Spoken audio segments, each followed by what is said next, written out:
हन्ताणम् नमो सिद्धाणं नमो आयर्याणं नमो अध्यायाणं नमो लोये सव्रताहुणम् नमः श्रीवर्धमानाय निर्धूतकलिलात्मने सालोकानां त्रिलोकानां यद्विद्यादर्पणायते। ये मांगलिक ग्रंथ है, श्री रत्नकरण शावकाचार्य है। इसके रचयिता आचार्य भगवान श्री समंतभद्र देव हैं। इसमें 7 अधिकारों में से पहला अधिकार है सम्यक दर्शन अधिकार। इसमें सम्यक दर्शन का स्वरूप बता करके जो 8 अंग हैं सम्यक दर्शन के, उनको बता रहे हैं। सुनील कुमार जी, आपका फोन बंद कर लेना। कल अपन ने देखा था वात्सल्य के बारे में। वात्सल्य किसे कहा था? जो अपना स्वधर्मियों का समुदाय है, उनके प्रति निष्कपट भाव से सद्भाव का होना, उसका नाम वात्सल्य है। इसके साथ में एक चीज और समझना यहाँ पर कि जो धर्मी है उनके प्रति तो वात्सल्य होते ही है, करना ही चाहिए। और धर्म के जो आयतन है उनके प्रति भी वात्सल्य पाया जाना चाहिए। अपन ने अभी तक स्वयुद्ध यानी अपने जो युद्ध धर्मों लोगों का समुदाय है, मुनि आदि का, श्रावक श्राविका, इनके बारे में विचार किया था। इसके अलावा जो जिन साधनों के माध्यम से धर्म का साधन होता है, धर्म को पाला जाता है, उनके प्रति भी क्या है? वात्सल्य का परिणाम होता है। जैसे कौन सी चीज है? जिन मंदिर है, जिन चैत्य है, जिन वाणी है, जिन धर्म है और जिन धर्म के जो उपकरण आदि है, इनके प्रति भी क्या पाया जाता है? वात्सल्य पाया जाता है। क्यों पाया जाता है? कि ये हमारे मार्ग की सहयोगी सामग्रियां हैं। जैसे मुनिराज के प्रति अपन ने आरिका माता, श्रावक श्राविका के प्रति कहा था कि इनके प्रति वात्सल्य क्यों होता है? कि हमारे संघ के लोग हैं। संघ यानी जिस रास्ते पे हम चल रहे हैं उसी रास्ते पे ये भी चल रहे हैं। आगे पीछे हैं, कोई हमसे अधिक आगे हैं, कोई हमसे पीछे हैं, इस प्रकार का होने से, लेकिन रास्ता चूंकि एक ही है, इससे उनके प्रति वात्सल्य, एक प्रेम प्रमोद का परिणाम पैदा होता है। हम उनसे मिलना चाहते हैं, उनसे सीखना चाहते हैं, इस प्रकार का भाव बनता है। वैसे के वैसे ही जो जिन मंदिर है उनसे भी क्या होता है? हमें ग्रहण होता है। वे हमारे मार्ग में चलने के सहयोगी साधन हैं।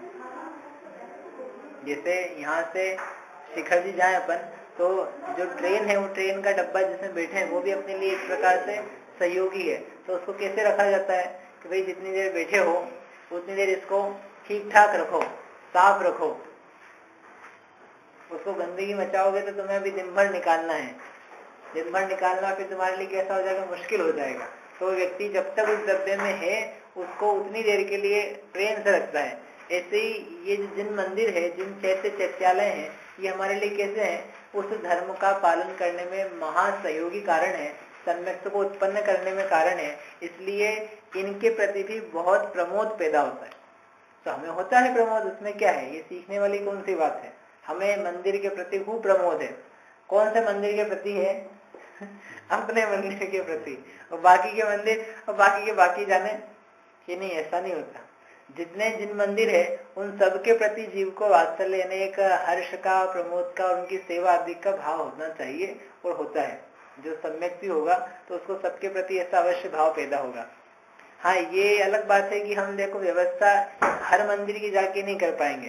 भाई आप अपने मंदिर में हो तो वहाँ की आपकी व्यवस्था कैसी है, सामग्री है नहीं है, लाइट आदि जो जो भी चीजें बननी चाहिए, तो आप अपना कर सकते हो अपने मंदिर का या 1-2 मंदिर का। पूरे इंदौर के मंदिरों का आपको देने लग जाए तो आप बोले भैया ऐसे तो हम अपने ही ठीक है, आप ज्यादा बोलो तो हम कल से मंदिर जाना ही बंद कर देंगे।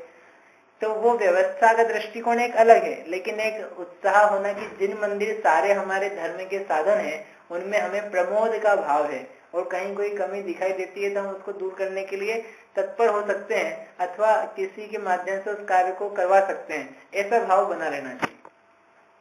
समझ में? ऐसे ही जिन चैत्य, चैत्य क्या होता है? चैत्य किसे कहते हैं? हाँ, चेतना नहीं, चैत्य। चैत्य से बनता है चैत्यालय। जहाँ चैत्य रहते हैं उसका नाम है चैत्यालय। जो जिन बिंब है, प्रतिमा है, मूर्ति है, उसको कहते हैं चैत्य। और वो चैत्य जहाँ है उसका नाम है चैत्यालय। जो अपना मंदिर है उसका नाम है चैत्यालय। क्यों चैत्यालय है? क्योंकि उसमें चैत्य है, चित्त स्वरूपी आत्मा को दिखाने वाले अरहंत हैं, उन अरहंत का बिंब वहां है, इसलिए इनको कहते हैं चैत्यालय। तो ऐसे चैत्य चैत्यालय बिंब के प्रति, अरहंत की मुद्रा के प्रति, उनके सहयोगी जो अष्ट प्रात्याज आदि है, मंगल द्रव्य है, पूजन सामग्री है, मंदिर के सामान है और मंदिर के काम वगैरह है, सब इन सब के प्रति क्या होना, प्रेम का परिणाम होना। ऐसा लगना कि हमारे घर का काम ऐसे में करना चाहिए। जैसे अपने घर में लाइट नहीं रहे, खराब हो जाए तो क्या करेंगे अपन, 2-4-5 दिन में कभी तो जब टाइम मिलेगा तो देख लेंगे। अभी काम तो चल ही रहा अपना, उधर का बल्ब जला देते थे, यहाँ तो थोड़ा उजला जाता है। ऐसा कोई भी व्यक्ति इंतजार नहीं करता, तत्काल के तत्काल उसी दिन ये चीजें ठीक हो जाती है। अपने घर का नल खराब हो, टप टप करता हो या पानी बहता हो तो क्या करेंगे, तुरंत ठीक कर देंगे, करवा देंगे। ऐसे ही जब ये घर में इतना किया जाता है तो मंदिर तो हमारे लिए उससे भी बढ़कर के आयतन है। घर संसार का साधन है और मंदिर मोक्ष का साधन है। तो ऐसे मोक्ष के साधन, और हम मोक्ष मार्गी हैं, मोक्ष मार्ग पे स्थित हैं या होना चाहते हैं, तो ऐसे मोक्ष मार्ग में स्थित होते समय जो हमारे मोक्ष के साधन हैं उनको हम ऐसा अधूरा सा कैसे छोड़ सकते हैं। उनको भी क्या करता है जी, व्यवस्थित करता है कि ये सब ठीक रहे। तो हम क्या व्यवस्थापकों की कमेटी में चले जाएं, उसमें चले जाओ तो अच्छा है, लेकिन नहीं भी जाओ तब भी थोड़ा बहुत कार्य तो अपन मंदिर संबंधी समझ ही सकते हैं कि यहाँ पर क्या कमी है, उसको कैसे दूर कर लिया जाए। अपना लगेगा तो कमी दिखाई देगी, और यदि पराया लगेगा तो उसकी निंदा करके अपन हाथ साफ कर लेंगे। वहाँ मंदिर में लोग ऐसा करते हैं, वहाँ अंधेरा रहता है, वहाँ बल्ब नहीं है, वहाँ सफाई नहीं है, वहाँ चटाइयाँ टूटी हुई है, वहाँ बैठने के लिए कोई व्यवस्था ही नहीं है। पराया लगेगा तो आप निंदा करोगे, अपना लगेगा तो उसको दूर करोगे। अपने घर की शादी में जाने में और दूसरे के घर की शादी में जाने में क्या अंतर है, क्या अंतर है। अपने घर की शादी में जो कमी लग रही हो कि मेहमान को भोजन नहीं हो रहा है, यहाँ चीजें ये कम है, यहाँ प्लेटें नहीं है, यहाँ लाइट नहीं है, यहाँ गद्दे तकिए नहीं है, तो उसमें आदमी दौड़ दौड़ करके काम कर देता है। और पराई घर की शादी हो तो ये कमियां हैं, यहाँ कोई सोने की व्यवस्था नहीं है, कोई भोजन की व्यवस्था नहीं है, कोई पूछने वाला नहीं है, यहाँ नल में पानी नहीं आ रहा है, वो व्यवस्था जुटाता नहीं है, वो कंप्लेन करता है। ऐसे ही इन धर्म के साधनों के प्रति हम कंप्लेन करते हैं कि हम उनको दूर करने का प्रयास करते हैं। साक्षात डायरेक्टली हम नहीं कर सकते हो तो किन के द्वारा की जा सकती है, किन की निगाह में लाया जा सकता है, सद्भावना से, कंप्लेनिंग मोड में नहीं। क्योंकि जो कर रहा व्यक्ति काम उसके पास बहुत सारे हैं, तो उसको थोड़ा अवसर देना ठीक ठीक से करने के लिए, तो वो किस रूप में कहा जा सके कि जिसके माध्यम से कार्य पूरा हो जाए, ये सब भी किसमें जानना, वात्सल्य अंग में समझना। ये कल रह गया था, समझ में ही बात। ऐसे जिनवाणी के प्रति, जिनवाणी कहाँ है, नहीं है, कौन सी उपलब्ध हो सकती है, क्या अवस्था में है, किससे इनको सुंदर आकर्षक बनाया जा सकता है, ऐसे नाना प्रकार के चिंतन किसमें बन सके, जिन धर्म है, जिन धर्म कैसे सुंदर दिखे, लोगों को प्रभावित करे, तो प्रभावना में अपन उसको समझेंगे फिर कि वो जिन धर्म के ऊपर फिर वात्सल्य होता है तो प्रभावित करता है। तो कैसे प्रभावित करता है, फिर प्रभावना नाम का अंतिम अंग आता है। आई बात समझ? अपना लगना चाहिए, कौन, घर नहीं, अपना धर्म, अपना मंदिर कि ये हमारे हैं। जब मंदिर अपना लगता है, मंदिर वाले भी फिर अपने लगते हैं कि मंदिर में जो लोग आते हैं ये सब साधर्मी हमारे अपने हैं। जैसे घर के लोग, 4 लोगों से प्रीति होती है, वो प्रीति तो मोहवश है, अपने स्वार्थ वश है, लेकिन इन घर के 4 लोगों से बाहर जो इन सब समुदाय में प्रीति है, ये किसी स्वार्थवश नहीं है, ये तो मार्ग की प्रीति वश है। मार्ग यानी मोक्ष मार्ग में हमें खूब प्रेम है, इसलिए हमें इनके प्रति इतना प्रेम उमड़ के आ रहा है। ये हमसे आगे बढ़े हुए हैं, इनके गुणों को देख करके प्रसन्नता हो रही है, प्रमोद आ रहा है। मुनिराज को देख के क्यों नतमस्तक हो जाते हैं कि ये मुनिराज उस मार्ग पे बहुत आगे बढ़े हुए हैं, इनके भविष्य को देख करके, इनके वर्तमान को देख के हमको आनंद आता है। ऐसा लगता है कि ऐसी दशा हमारी कैसे कब हो जाए। हो मेरी ऐसी दशा जैसी तुम धारी है। हे भगवान, हम ये प्रार्थना करते हैं पंच परमेश्वरी से पुनः पुनः कि जैसी आपकी दशा है वैसी मेरी हो मेरी ऐसी दशा, मैं चाहता हूँ ऐसा। यदि हम ऐसा नहीं चाहते हो तो इसका मतलब प्रेम नहीं आ पा रहा है, स्वरूप नहीं समझा तक धर्म का। नहीं, हम नहीं चाहते मुनि बनना, आप बनो, आप समझो, अपन तो घर में भले। तो अभी धर्म समझना बाकी है, अभी भगवान को समझना, आनंद का स्वरूप समझना बाकी है। 4 गतियों का विकल्प नहीं आ रहा ना, अभी 4 गतियां समझ में नहीं आ रही कि भटकना कितना है, इसलिए ऐसा कह रहे हो। 4 गतियां याद रहती तो ऐसा एक भी बार मुंह से नहीं निकलता कि नहीं हमें नहीं होना है। हम हो नहीं पा रहे हैं ये अलग विषय है, ध्यान रखना। हमें सामर्थ्य नहीं आ पा रही, हमें इतना क्या कहें पुरुषार्थ नहीं जग पा रहा है, ये हमारी कमी है। लेकिन हम होना ही नहीं चाहे, ये हमारे श्रद्धान की कमी है। श्रद्धान की कमी तत्काल दूर करने लायक है, और चारित्र में जो कमी है, वीर्य में, पुरुषार्थ में, वो क्रमशः दूर करने लायक है। ठीक है, इसे श्रद्धान बराबर बना करके रखना चाहिए। इसलिए वात्सल्य होने के लिए अपने ये समझ में आने चाहिए, 4 लोगों की प्रीति छूट करके ये जितने समुदाय हैं और समुदाय के आयतन हैं, उन सब में अपने को प्रेम जगना चाहिए। अब कहते हैं आचार्य आगे प्रभावना नाम का अंग, उसको अपन पढ़ते हैं। मैं पढ़ता हूँ, आप उसको दोहराना। अज्ञान तिमिर व्याप्ति मपाकृत्य यथा यथम जिन शासन महात्म्य प्रकाश स्यात्र भावना। साथ में पढ़ते हैं। अज्ञान तिमिरमव्याप्ति मपाकृत्य यथा यथम जिन शासन महात्म्य प्रकाश स्यात्र भावना। महात्म्य के बाद रुकना पड़ेगा, और ये तो है ना, यहाँ पर व्याप्ति के बाद रुकना, और मपाकृत्य यथा यथम 8-8 का जोड़ा बन जाएगा। अनुष्टुप है ना, क्या कह रहे हैं अर्थ इसका? 3 आदि लेटर। हाँ हाँ हाँ, इनका प्रश्न है कि जो वात्सल्य अंग है ये कैसा लग रहा है? ये राग रूप लग रहा है। तो 10 गुण स्थान जहाँ पर राग का अभाव हो जाता है, उसके बाद वो कैसे पाया जाएगा?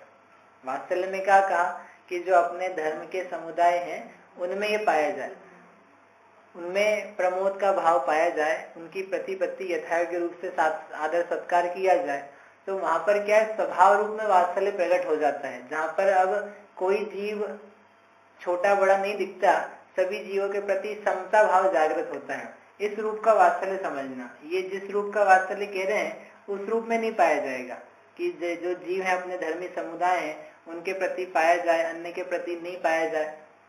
ये जितनी सारी भावना वाली चर्चा है, मैत्री, प्रमोद, कारुण्य, मध्यस्थ्य, ये सब जब तक राग रूप दशा रहती है वहीं तक पाई जाएगी, उसके बाद में फिर नहीं पाई जाएगी। क्योंकि फिर वहां तो वस्तु का जैसा सहज शब्दे वैसे के वैसे ही दिखने लगे तो वो स्थिर हो गया। अब वहां पर इन परिणामों को उत्पन्न करने की आवश्यकता नहीं रही, अथवा पैदा भी नहीं होते उस प्रकार से। 10वें के बाद में 10 गुण स्थान में मुनिराज जब कर्म का बस क्षय करने ही वाले हैं, इस प्रकार की दशा बन गई। क्योंकि 10वें गुण स्थान तक मुनिराज के भी किंचित अल्प राग पाया जाता है, उसके बाद नहीं पाया जाएगा। ठीक है पीयूष? अब प्रभावना कह रहे हैं। प्रभावना यानी प्रभावित करना, तो हम रोज ही करते हैं। सब लोगों को भी नए कपड़े पहने अपन प्रभावित करना चाहते हैं, अच्छा परफ्यूम लगा लिया हो, सज धज के आ गए हो, नई गाड़ी लाई हो, तो क्या करना चाहते हैं? प्रभावित करना चाहते हैं। कहते हैं वो प्रभावित तो दुनिया के जितने लोग हैं वो करना चाह रहे हैं, अब हो रहे कि नहीं हो रहे लोग या अलग बात है, लेकिन करना चाह रहे हैं। उस प्रभावना से कोई लेना देना नहीं है, वो तो बिल्कुल बेकाम की है। कोई प्रभावित हो भी जाए तो मालूम पड़ा उसके चक्कर में अपन कब तक घूमते रहेंगे। समझो एक कोई व्यक्ति गाड़ी लाया, वो गाड़ी को लेके प्रभावित कर रहा है, अब लोग प्रभावित भी हो रहे हैं। अब वो क्या करना चाहेगा कि जैसे ये एक गाड़ी से प्रभावित हुए हैं, अब क्या किया जाए, एक और लाई जाए, इसको बड़ा किया जाए, क्योंकि लोग इसके कारण से प्रभावित हो रहे हैं, वो मुझे प्रभावित करना है, प्रभाव लाने के लिए नहीं, ऐसे ही अपने को बड़ा मानने के लिए। तो उसमें तो जीव अपना और अहित कर ले, इसलिए उससे कोई लेन देन नहीं है। यहाँ आचार्य क्या कह रहे हो, देखो, अज्ञान तिमिरम, अज्ञान तिमिर व्याप्तिम, जो अज्ञान रूपी तिमिर, तिमिर यानी अंधकार, और तिमिर शब्द ऐसे अंधकार है, काला रंग है, अथवा अंधियारे कह लो, ये शब्द सब एक जैसे लगते हैं, लेकिन तिमिर शब्द है तो तिमिर में क्या है कि बहुत प्रगाढ़ता है। अमावस्या की रात हो और एक साधारण रात हो, क्या अंतर है दोनों में? कि अमावस्या की रात महागाढ़ी अंधेरी होती है, वहां होता है तिमिर व्याप्त, क्योंकि कोई भी प्रकाश का साधन मौजूद नहीं है। यूं तो चंद्रमा है, चंद्रमा की एक कला भी हो तब भी कुछ ना कुछ उसकी प्रकाश की किरणें रहती है। यद्यपि सूर्य जैसा नहीं रहेगा फिर भी तिमिर नहीं रहेगा। तो ये जो अज्ञान है कैसा है? तिमिर के जैसा, जिसमें रंच मात्र भी प्रकाश का कण नहीं है, अमावस्या की रात जैसी है। इस प्रकार ये अज्ञान ऐसा है जिसमें ज्ञान का अंश भी नहीं है। ऐसे अज्ञान के तिमिर से क्या हो रहा है? व्याप्त हो रहा है। ये कौन? संसार। इस संसार में गाढ़ा अज्ञान का अंधकार छाया हुआ है, अपने कमरे को छोड़ करके। यहाँ अच्छी लाइट जल रही है कि इस लाइट से प्रकाश की बात नहीं है, नहीं तो दिन में सूरज आता है और खूब उजाला कर जाता है तो फिर अज्ञान अंधकार नहीं होगा। इसलिए कह रहे बाहरी अंधकार की चर्चा नहीं कर रहे हैं, अज्ञान अंधकार की बात कह रहे हैं। ज्ञान जीव का स्वभाव है और जीव में ज्ञान सम्यक रूप से प्रकट नहीं हो रहा है, विपरीत ज्ञान में लगा हुआ है, इसको यहाँ पर अज्ञान कह रहे हैं। ज्ञान के अभाव को अज्ञान नहीं कह रहे।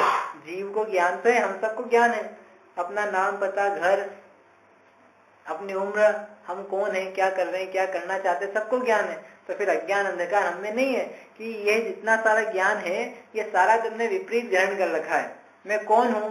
मैं मनुष्य हूँ, मैं स्त्री हूँ, मैं पुरुष हूँ, मेरा ये परिवार है, ये परिवार के 4 लोग हमारे हैं, यही भव जो कुछ है सब है, इसके अलावा और कुछ भी नहीं है। ऐसे अनेक प्रकार के अज्ञान के अंधकार से युक्त है। एक बार भी जीव नहीं सोचता, यदि जिनवाणी नहीं मिले, कि मैं हूँ कौन, मैं शरीर से भिन्न भी कुछ हूँ क्या, मुझे जाना कहाँ पर है, मैं आया कहाँ से हूँ, मेरा इस शरीर के प्राप्त होने के पहले कुछ स्थिति थी क्या, शरीर नष्ट हो जाएगा तो मेरा क्या होगा, मर जाऊंगा ये तो सब जानते हैं, लेकिन मरने के बाद मेरा होगा क्या, ये इसलिए ज्यादा नहीं सोचता है व्यक्ति की ये मानता है कि मर जाएंगे तो बस खत्म ही तो हो गए, अब अगला है क्या जिसके बारे में सोचा जाए। यानी ये नहीं सोचा जा रहा, ये है अज्ञान अंधकार। अपने बारे में सम्यक विचार नहीं पैदा होना, हम अपने आप को नहीं सोच पाए, नहीं देख पाए जिस रूप में है, ये महाअज्ञान अंधकार, ये अमावस्या की रात। अब आप सोचना कि वास्तव में संसार में अज्ञान तिमिर है कि नहीं। कितने लोग इस विश्व में इस बात का विचार कर रहे हैं कि मैं कौन हूँ, कहाँ से आया हूँ, कहाँ जाऊंगा, मरण हो जाएगा तो क्या मैं ही मरूंगा कि देह का वियोग होगा, अथवा ये तिर्यंचादिक गतियां हैं, इसका ये आते कहाँ से जीव हैं, इनमें कौन जाता है, ये दुख क्यों प्राप्त हो रहे हैं, इसका कितने लोग विचार कर रहे हैं। इस भाव में कुछ किया जाए, धनादि की प्राप्ति की जाए तो मेरा कार्य हो, ये तो सब लोग सोच रहे हैं, लेकिन मेरा होगा क्या, मैं वास्तव में कौन हूँ, जो दिख रहा है उतना ही हूँ कि कुछ और भी बात है, ऐसा लोग नहीं सोच रहे हैं। इसलिए आचार्य ने कहा कि यह जो संसार है यह अज्ञान रूपी महाअंधकार से, तिमिर से व्याप्त है। इसमें चंद्रमा की एक कला का प्रकाश भी नहीं है। उतना भी होता है तो थोड़ा लोगों को समझ में आता, लेकिन ये जीव अज्ञान में भ्रमित हो रहा है। इस प्रकार का अज्ञान विस्तीर्ण, व्याप्ति है ना, व्याप्ति है विस्तृत, विस्तीर्ण हो रहा है, फैला हुआ है, व्याप्त है, बिल्कुल गाढ़ा है। तो क्या करना उसका? आचार्य कहते हैं ऐसे अज्ञान रूपी अंधकार को जो फैला हुआ है उसको अपाकृत्य, उसको दूर करके, यथा यथम, यथा यानी यथा योग्य रूप से, यथा यानी शक्ति, अपनी जैसी शक्ति है उस शक्ति के अनुसार, जिन शासन महात्म प्रकाश, जिन शासन के महात्म का प्रकाश करना, प्रभावना स्यात्, उसका नाम है प्रभावना। तो ये अंधकार का संबंध जिन शासन से कहां से निकल गया?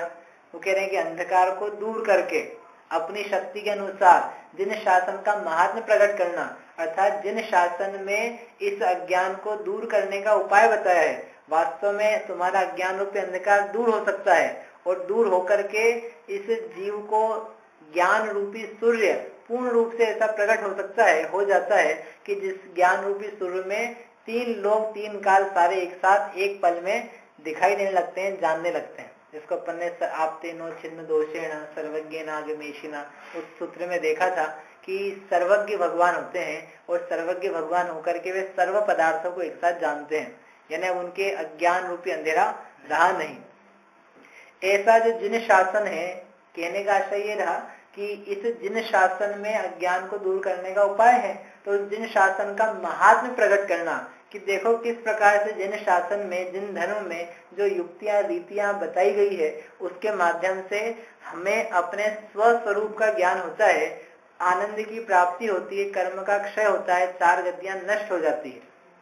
इस प्रकार का लोगों में प्रभाव प्रकट करना, जिसके प्रभाव से उनका जो अज्ञान अंधियारा है ना वो थोड़ा थोड़ा हटने लगे, हट करके उसको वास्तव में धर्म के प्रति प्रीति प्रेम उत्पन्न हो, ये विचार जगने लग जाए कि वास्तव में तत्व कुछ होता है, आत्मा कुछ नाम की वस्तु है, वह अजर अमर स्वभावी है, एक भाव मात्र नहीं है, आगे पीछे भी कुछ है।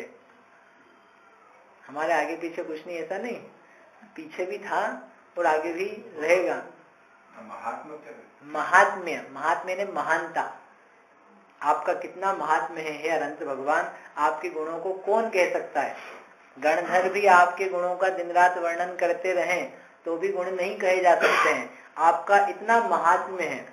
महानता से बनता है महात्म्य, यानी उसका अर्थ रूप उसने निकला, महात्म्य बनता है ना, महात्म्य, महात्मा, महात्मा होता है महान आत्मा, महान आत्मा का जो भाव है उसको बोलते हैं महात्म्य। जैसे शब्द बनाते ना तत्व नहीं, तत्व नहीं, सम, सम से बनता है साम्य, समभाव से बना साम्य, सम का जो भाव है उसको बोलते हैं साम्य।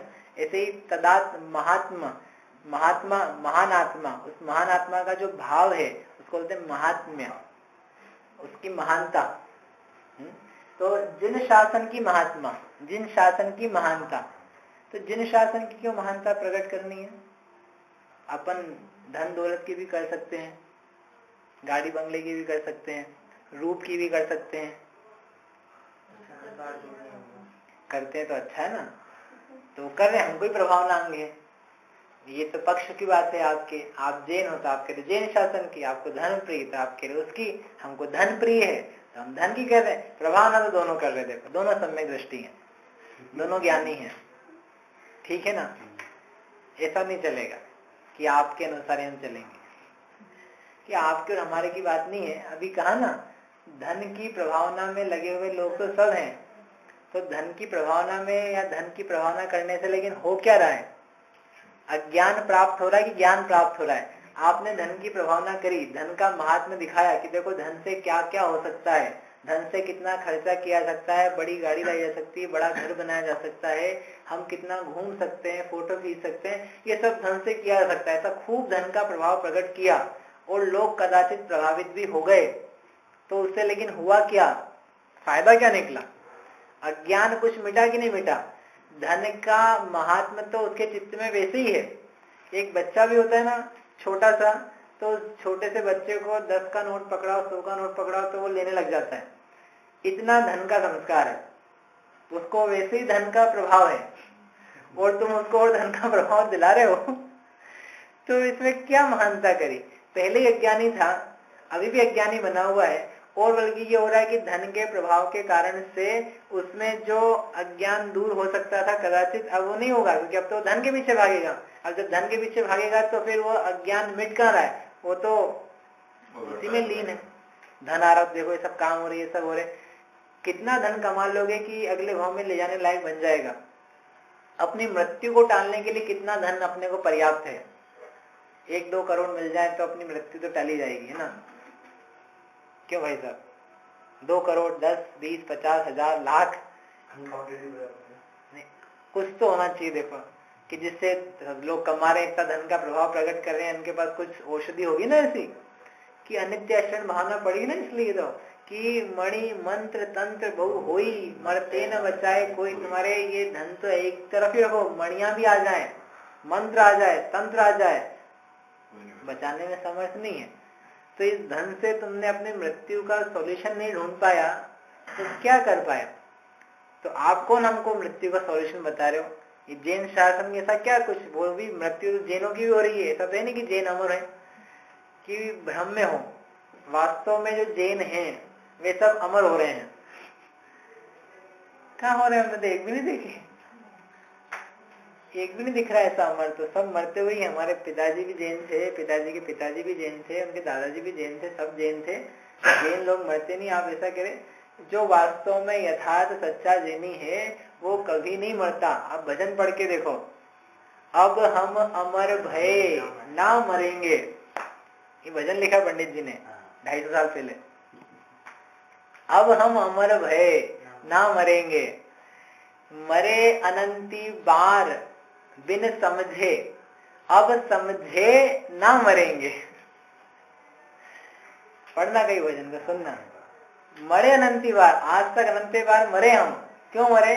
मरे अनंती बार बिन समझे, अज्ञानता में मरे, बिना समझे मरे, अब समझे ना मरेंगे। अब समझ गए। क्या समझ गए? कि मैं मरने वाला ही नहीं हूं। मैं अपने आप को मरने वाला मान रहा था तो मैं मरता जा रहा था।